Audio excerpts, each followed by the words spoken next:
Good evening, I'm Kurt Gutgsell. Forest Park football will take a 5-2 mark into Friday's game at Pike Central. The Rangers turned back Springs Valley last week in a game that was scheduled on Wednesday. Forest Park coach Ross Foose said it was great to play with what is all going on. Number one thing, just happy that we were able to play. You know, some people have been in a situation where they've missed a game or even 2 games or more during the season. So really happy that we were able to play. You know, want to thank Springs Valley for working that all out. But it was a slow start. There's no question about that. For a lot of different reasons. I think one day of prep is always tough, but they had the exact same amount of time to prep as well. So I can't really use that as an excuse. But you know, after halftime, we made a few adjustments, had a nice little halftime chit chat with the guys, and made sure they were focused on the game. But I think a big thing just comes back to playing 48 minutes of football. You know, when we've played 48 minutes of football in our games, we've been pretty good. When we don't, we let some big plays happen and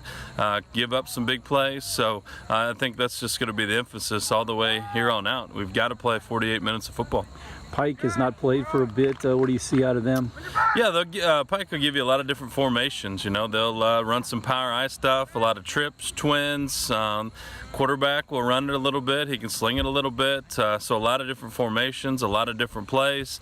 Kind of the same thing defensively. They'll switch it up. They'll run some 4-4, some 4-3, some 5-man front stuff. But you know, our biggest thing this week is we need to focus on us. We need to get things back to how they need to be and play 48 minutes of football. Again, what are you looking at? What are you looking for out of this game here? Yeah, I think the biggest thing, you know, offensively, just communicating again. We missed some blocks again last week that are just simple plays and a lack of communication on the line.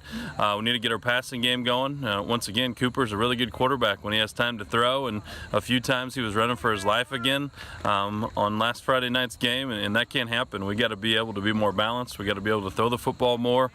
Defensively, did a pretty good job. I think the biggest thing there is just tackling better. We missed a few pretty easy tackles, and this time of the year, you know, we don't try to tackle a whole lot in practice, not a crazy amount of contact, but just doing the little bitty things, the basic things that can win you or lose you big games. We got to focus on those. The Chargers of Pike Central have been off the last couple of weeks. Other high school football on Friday. Jasper will go to North. You can see that Saturday at 10 a.m. here on 18 WJTS. Heritage Hills at Southridge. That game will air Saturday afternoon at 2 here on 18 as well. In NFL football, the Cincinnati Bengals will be allowed to double their home crowd to 12,000 for the remaining 6 games at Paul Brown Stadium. Also, the Colts back on the practice field. They continue to prep for Sunday's game at Cleveland. Stay tuned. We'll have more WJTS 18 news right after this.